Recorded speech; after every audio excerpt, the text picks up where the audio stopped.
the queen and all her woman. Oh, beautiful, stunning, amazing. All of the things. The hummingbird here, this is such a beautiful energy. It's such a happy energy. So air energy here for you, light as a feather. Hummingbird equates to that of the Page of Swords in one way, which speaks of a knowing, messages, communication, offers, personal insights and revelations, and also research, right?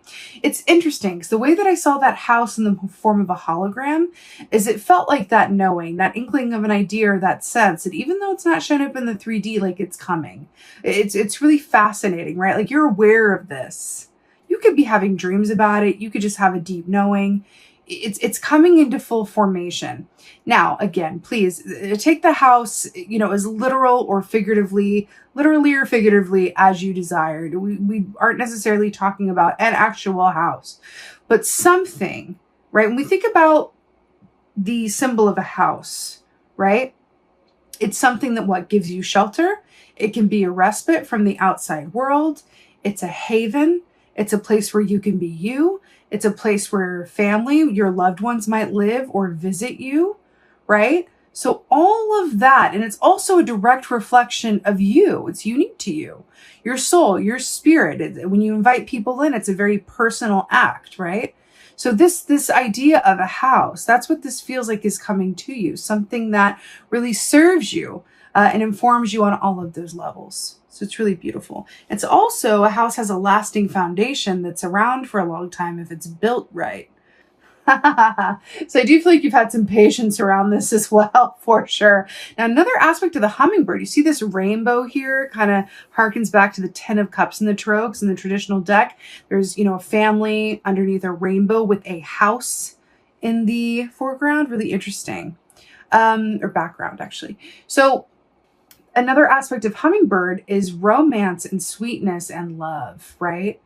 There's an aspect to that sweetness of love and happiness that comes with that hummingbird energy, right? With the nectar aspect. And this is such a happy, light, airy, beautiful, lovely energy. It's so sweet when the hummingbird comes out. All right. Such a beautiful glow that it's going to cast over the reading, right? Oh, really? It's like that, Sagittarius. You got the Wheel of Fortune for your first key here. The Wheel of Fortune, first of all, it's a major arcana, which speaks of, fated or destined events. It's not arbitrary. Wheel of Fortune is luck, the wheel turning in your favor. Good things happening for you. Things finally manifesting. Why? This is really, really profound, this. Also, look at this. Circles, right? Circle there, the snake in the middle, and these two circles here with the sun and the moon. And then we have the circle, the rainbow circle, framing the hummingbird here. There's something about cycles. What's going around, coming back around. It's really, really beautiful. But yeah, this is good stuff happening that can feel a bit unexpected or sped up in some way, shape, or form. Unexpected good fortune, right? But why do I feel like there's a part of you that may not have known in what way or time, whatever this is that you're feeling was going to come, but then, it does. So you know that it's coming, but you don't necessarily know, when or what it's going to look like exactly. Or if you think that you do, you might be surprised in either the timing or the way that it shows up. But this is the wheel turning in your favor. Good luck, good fortune, and there's an aspect of surprise inherent with the Wheel of Fortune. Surprise. Really, really beautiful. I'm here for it also. Remember how I said I feel like you're going to feel this and you just know it? And then you have the owls here as well, which is about seeing things clearly, intuition, being able to really discern what is, not discernible by others. It's really beautiful. Really stunning. Oh, really? Okay. Really? Sagittarius, what is happening? I love it. Listen, you have the King of Pentacles here, and it's just too good. So let's just talk. So first of all, King of Pentacles, traditionally speaking, is about wealth, inheritance, abundance. It's the kind of generosity where you have so much to share and you're so happy to share it. it's that kind of energy. But this is being incredibly successful from a monetary standpoint, but also from a stable foundation standpoint. This is really reminding me of the house. Remember how we said that was a sturdy foundation? Now look at this like star crown. This is really reminding me of how you guys were, you know, standing here, and then you like with a hologram, like a gold hologram, like formed a house around you. And then you have this crown like over this cow here. It's really fascinating. It's really, really fascinating. It's really beautiful. I'm also seeing this grasshopper here, which is Fool energy, which speaks of new starts, new beginnings that come as a result of a leap of faith. I do feel like there's change inherent in this. I do feel like there's an aspect where your situation is going to go from one thing to another. Why do I feel like it's, you maybe have felt this coming or kept the faith around it, but there's either other people are going to say it, or you might even say it, where it's like, wow, this really feels like this is happening overnight or all at once. But your situation goes from one state of being to another. But like in a wonderful way. But again, with the snake here, the transformation, shedding of skin. Why do I feel like you've been very patient in some way? You've kept the faith. You've been patient even when it was difficult, right? Wow. Sagittarius, this is really cool. Oh, God.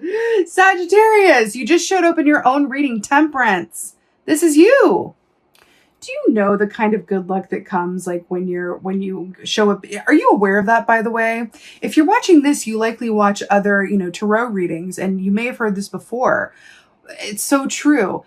Whenever you get your card signifier in your own reading, it is like the spirit is going, really pay attention to this time. You've got some good luck coming to you, and you're exactly where you're meant to be. That's what this means. When you show up in your own reading, you're exactly where you're meant to be. Is there any better feeling?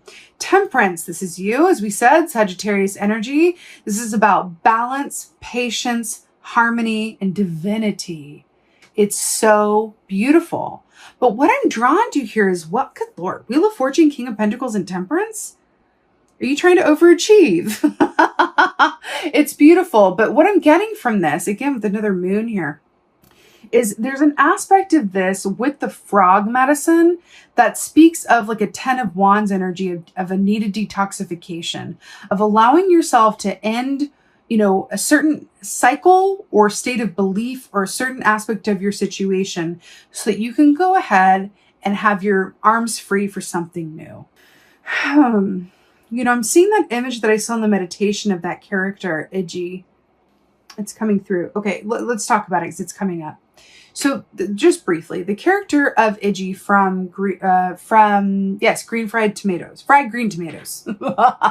It's a book, and they also made a film about it as well. So in that book and in the film, the character of Iggy, especially within the time period which takes place, it flashes back a lot to like the 1930s. During that time, women were expected to like wear dresses and like not work and like be married and all of these things, right? And this was in the South as well, right? I believe it takes place in Alabama, I think. So this was not a time to be a unique individual, if you were a woman anyway. The character of Iggy bucks against all of that societal conventions. Now, she had the privilege to be able to do so, it must be said, but she wore, you know, overalls and like what were considered to be, quote, men's clothes. And she would go like gamble and hang out with the men down at like, you know, the betting parlor. And then she opened her own business. Like she really bucked against convention every step of the way. And a lot of people took issue with that. But the fact that she had the last laugh at the end of the day because she lived a life of her choosing and not a life that anyone else, you know, prescribed for her. So why it feels like with the Sagittarius energy, you guys, your inner core, your spirit, you guys are in a way similar to Aquarius energy in that you are the rebels of the zodiac. Rebels in the way that you are prone to not just the adventure aspect of life, but learning, questioning norms. You know, going, why would I stay within your system when there's another one, the potential of another one that's unique to me and fits me, right? You guys are not known for fitting yourself inside of anyone's, you know, box, as it were. You're really known for like really paving your own way and being the unique, fiery individuals and adventure seekers and knowledge seekers that you are, right? So there's something in this that's really saying, like, you are being rewarded for that. What is coming to you is so unique to you, is so perfect for you, and is so of your inherent innate energy, like attracts like. And that's what I just got shivies. Like attracts like. And what's coming towards you is so, it's so for you. It's so unique to you. It's so tailored for you. But there is an aspect with this Temperance key. You're mostly out of the water, right? But there's this leg in here. It does feel like there's this aspect. This like, frog is like looking back. And I'm seeing the skin on the snake. There's just, I feel like there's one last port of call. There's one last thing that wants to come through for you in terms of shedding what has been, shedding an old way of thinking, or releasing some aspect of yourself for the past in order to completely welcome what's coming. Because it's like all this good is happening. But even when good things happen, wish fulfillment can be difficult because it requires change. And as humans, you know, we're not hardwired to love change. So there's something in that as well. And I'm getting that too, because we have Taurus energy here with the bull. I actually feel like that's more of a, well, it's a bull, it's King of Pentacles. But when I look at it, I see a cow, interestingly enough. And Iggy was, you know, a female and that encapsulated a lot of male energy. And admittedly so, she was very forward about that. So it's interesting in this way. I feel like the frog is looking back here and going like, huh. So I do feel like there are aspects of your reality, they're going to be shaken up a bit. But it's all within the realm of really what is in your highest and best good. And it feels like it's something that you're going to have a lot of cause to celebrate over, which is really, really beautiful. So let's go ahead and get some advice, Sagittarius. Let's get some advice for you. You know, I'm also very drawn to these sunflowers in the King of Pentacles here. Sunflowers are associated with August and September, Leo season into Virgo season.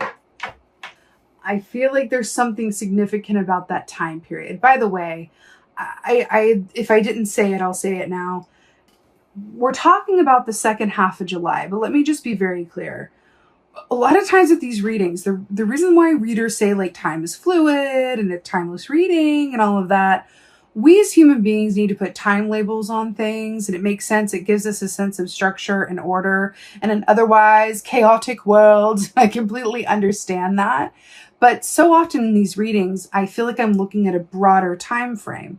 But if I posted this as like second half of July until Labor Day, that doesn't really fit the same kind of structure that we can all work within in terms of, you know, YouTube and posting schedule and what you expect. And, you know, in terms of like, you know, when the readings are going to happen. So within that frame, I am looking at between now, the second half of July, and it feels like September with these sunflowers here. So we're looking at a larger time frame. Then we come back and read in August, we'll be looking at another aspect of this energy that it's going to be influencing you over that period. Okay?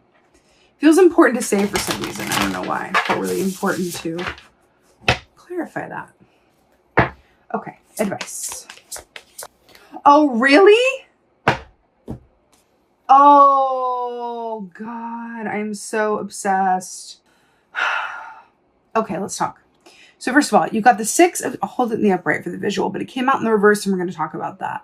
So we got the Six of Swords and the Lovers for your advice. These are two of my absolute favorite keys and I'm here for it. So the Lovers is Gemini energy, which is the season we're just coming out of as we go into Cancer time. The Lovers is about love-based choices and then inner and outer harmony, right? Making choices from love over fear, right? Now, Six of Swords is my absolute favorite like key in the sword suit, right?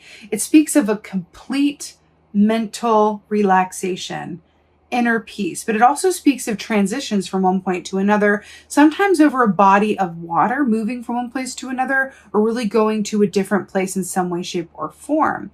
But this ultimately speaks of transitions in terms of, in my mind, I know that everything is well and everything's going to be well. And so I have no need to pollute my mind palace with anything but peace and flow and chill. That is Six of Swords. Now, the fact that this came up in the reverse with the Lovers as your advice, I feel like this is saying anything that is keeping you from this Six of Swords mindset, where's the love in it? How can you inject love in it? This is going to be different for different people, but of course, but there's an aspect of this that says, if you're having mental tension, if you have anxiety, if you have sadness, if you have, worry over this, if you have resentment, whatever, the plethora of human emotions available to us at any given time, whatever is impeding your inner peace, where's the love in it? Meaning, if there's I'm just going to give some examples to kind of like make it, kind of in a diagnostic clarity sense, right? Let's say you have let's say you have a work relationship that is giving you a lot of tension in your mind and stresses you out and causes you a lot of discord, right? Well, then inject love into it. What does that mean? Setting healthy boundaries with this work relationship, right? Enacting in some self-care, choosing the self-love within you to go, you know what? I love myself too much to engage in this. I'm going to go do something different and not pick up that phone call. I'm going to not engage in this email exchange that's turning, a little bit dark. Whatever that is for you, where's the love in it? That is the key from taking the Six of Swords in reverse and putting it in the upright, right? Or if you're having a lot of this mental tension around things that you can't necessarily control, over things that aren't controllable or in your control, where's the love in it? How can I take care of myself and be gentle with myself because I'm having anxiety about things that there's nothing I can do, about which there's nothing I can do, right? Where's the love in it? That is the key for you for this time period. And I really, really, really love it. Let's go ahead and get an oracle. I'm feeling like this one. Oracle from the Sagittarius.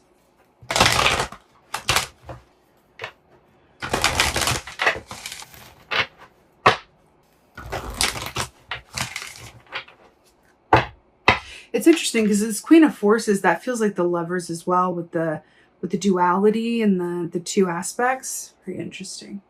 You know what? I'm going to say it. It's really coming up here.